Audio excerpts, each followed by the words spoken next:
time has come for benders to experience fear.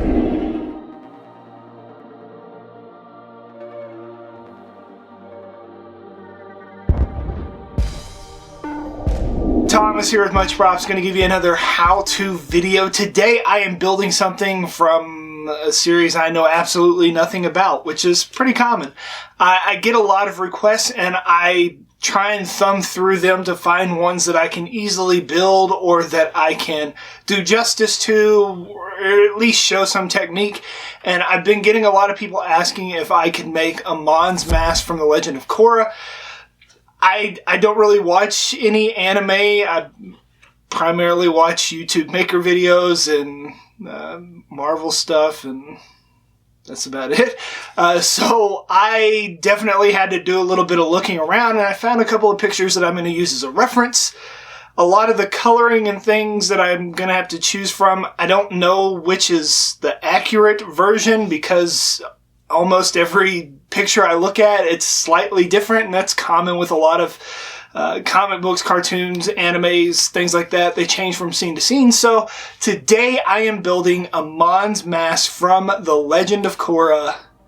Let's get to building.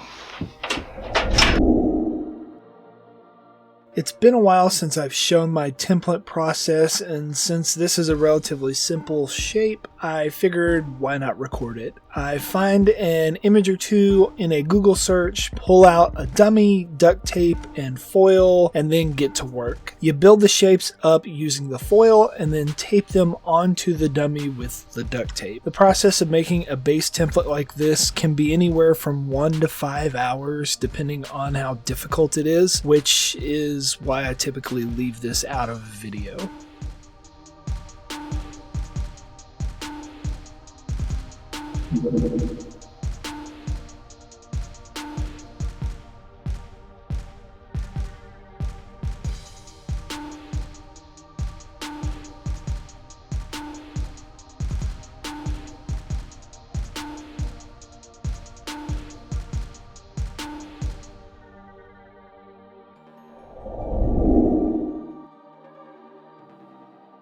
Once I'm happy with the shape, I put a solid sheet of foil down over everything and begin laying duct tape over it. Try to limit the amount of wrinkles and excess overlap of the tape. Since the mask is symmetrical, I only need a pattern for one side.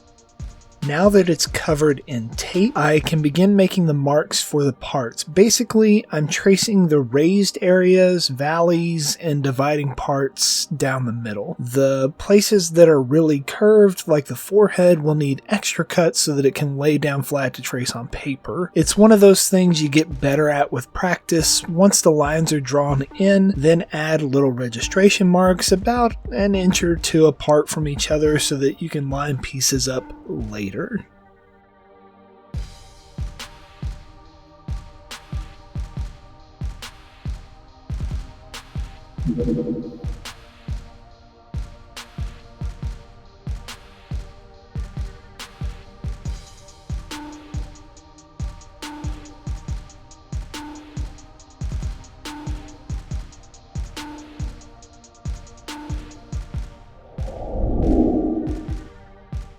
After cutting out all the taped foil on the dummy, I go over the registration marks with a pattern notcher. It punches out a little U-shaped notch that makes it easy to transfer those marks onto other materials. I will use it again when I cut out the paper version of this to trace onto the foam. Once it's all notched, I trace it flat onto some poster board with a Sharpie. This is cut out and makes my pattern. When you download my template, the shapes you see are these poster board parts just taped on a sheet of copy paper that I've scanned into my PC.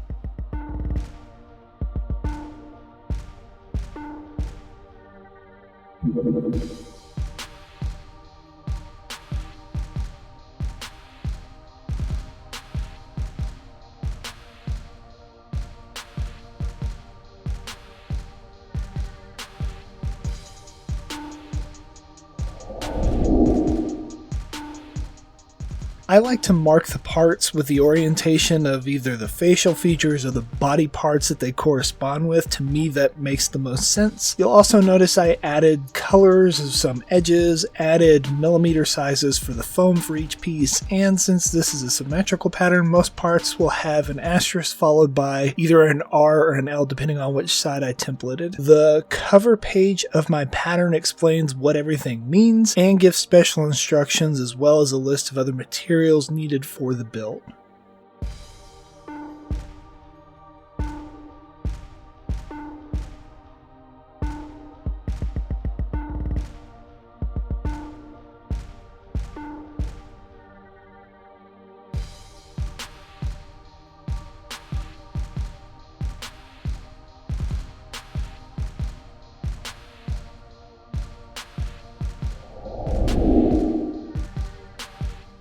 Here I am pointing out some angle cuts. The blue highlighted edges means an inward 45-degree angle cut on my templates usually. So tilt the blade to a 45-degree inward from the inside of the line you traced and then pull the blade through the foam. The green highlight on my template typically means an outward 45-degree angle cut. So tilt the blade out from the line and pull through. Additional changes will be made to the patterns before I upload them, so you may see things that change on the final version versus what you see in the video. This is me just correcting areas that need adjustment.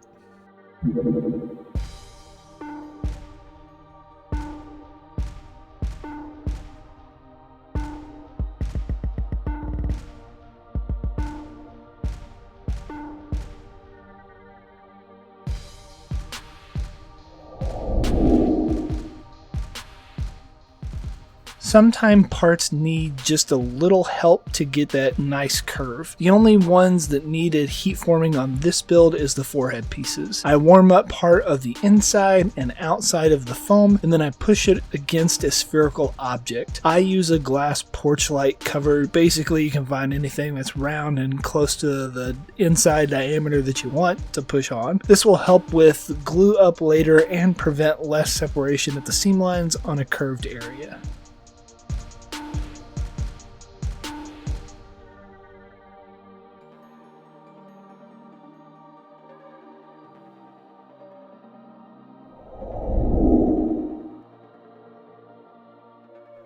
Time for assembly. I coat all the edges with some barge contact cement, let it sit for a few minutes, and then start connecting the parts. On the left you can see the parts orientation. I keep my pattern close by to remind me which parts go where. Try to stay flush with the outside surfaces unless there's an overlaid area. Usually this will be indicated on the template where these occur. If you miss a spot with contact cement, you can easily tack it down with some super glue. Make sure to trust the registration marks here to help you align the parts properly.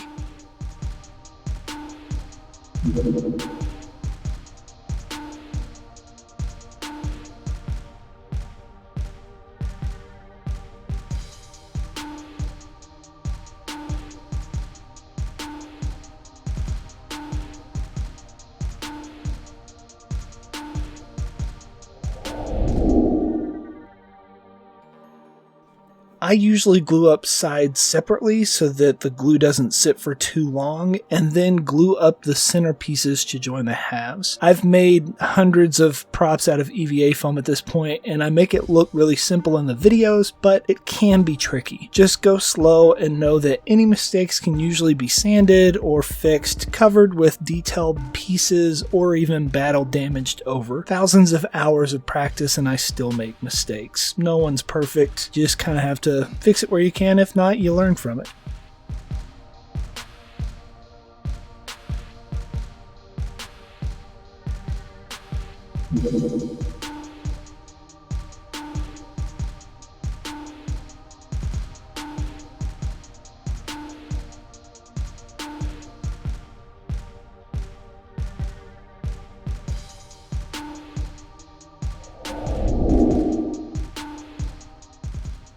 I pre-positioned the overlay pieces and marked their position with a Sharpie, contact cement both parts, and then stick them together. My positioning was a little off and should have been a little further down, but it was close enough, I guess.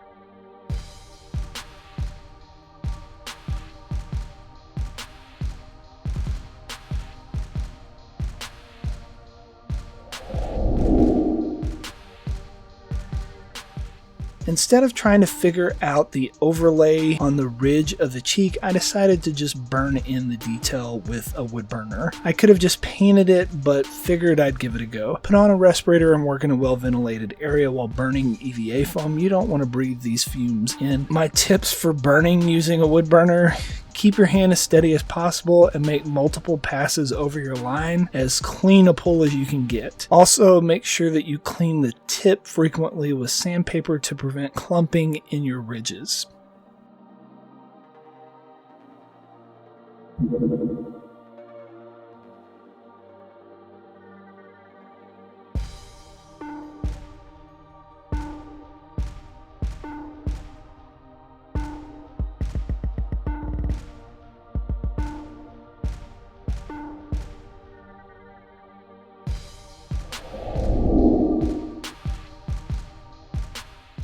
I did 2 coats of Plasti-Dip followed by 2 coats of white Plasti-Dip.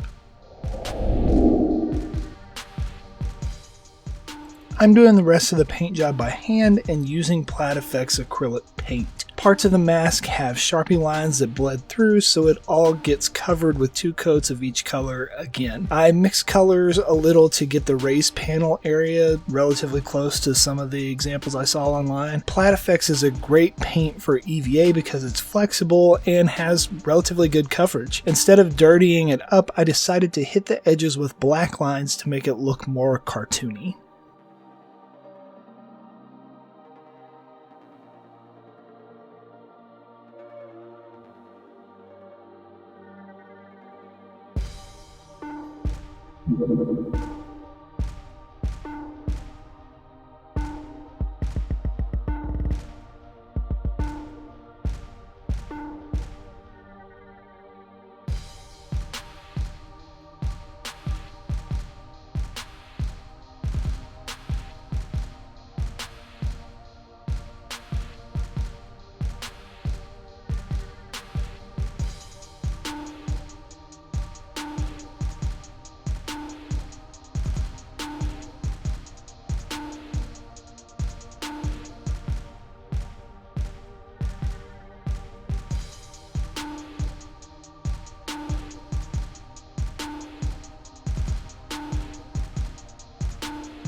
Last step is strapping. I'm using some 1-inch elastic banding. On full mask, I like to get 3 points of connection to pull it better to my face. To measure out the straps, pull the mask on your face and feel where it lays. Then stretch the elastic a little bit past that point to cut it to length. I sandwich the elastic between the mask and a thin foam to lock it into place. For the top strap, glue in the strap on the mask, put it on, and then loop that piece of banding around your side strap. Then glue it down where that connection needs to be, followed by a little foam to secure it in.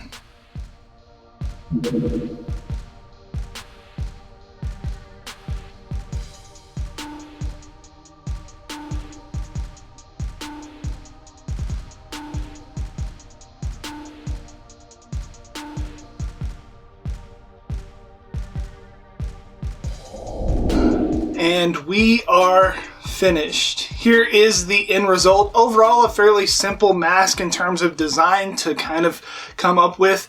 I've had several people asking me to build this particular mask, and please be patient with your requests. I do really appreciate them. It does keep me from running out of ideas, but I get between 50 and 100 suggestions per week, and I couldn't make that many builds in a year, so be patient as I work through them. Here's a good rule of thumb. If you really like somebody's suggestion, give it a thumbs up. The more people that are voting for me to do one of those things, the more likely I am to build it, and the more interaction we have with each other. Hopefully I did this mass justice. If not, you could easily use this as a base to then put other things on top of, which I definitely see myself doing because it is a really good shape for a mask.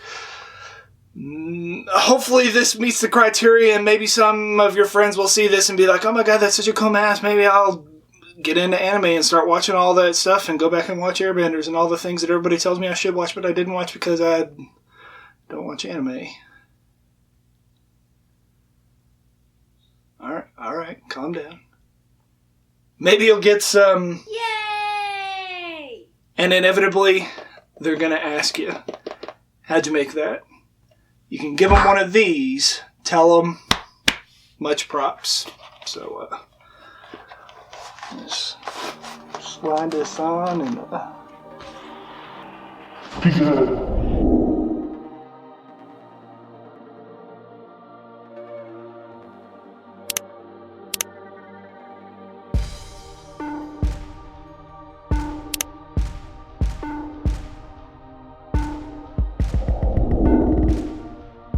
If you enjoy what I do here on YouTube and want to see more builds, please consider joining these awesome people listed here on my Patreon. Let's grow a bigger, better, more creative community together.